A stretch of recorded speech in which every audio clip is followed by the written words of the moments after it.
Welcome to the Banker Lamp. Please enjoy the video. You'll begin by creating the account now. Go to Accounts. Google. And choose Create Account for yourself. Enter your name, choose a unique username, and set a strong password. Once done, add your recovery phone or email when prompted. Google uses those for verification and account recovery.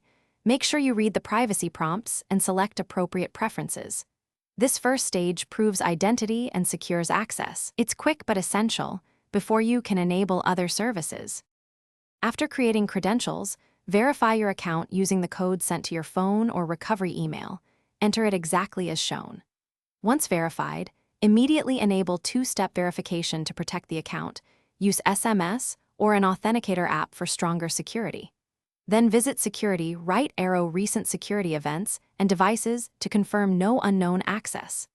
Make sure to adjust privacy and activity settings so Google stores only what you want. These choices affect ads, backups, and synchronization across devices. Now enable the services you need. Sign into Gmail, Drive, and Google Play to initialize mail, cloud storage, and app access. Connect your phone by adding the account in Android settings or iOS Google Apps. Enable backup and sync if you want automatic photo and contact backups. Make sure app permissions are reviewed so data flows correctly.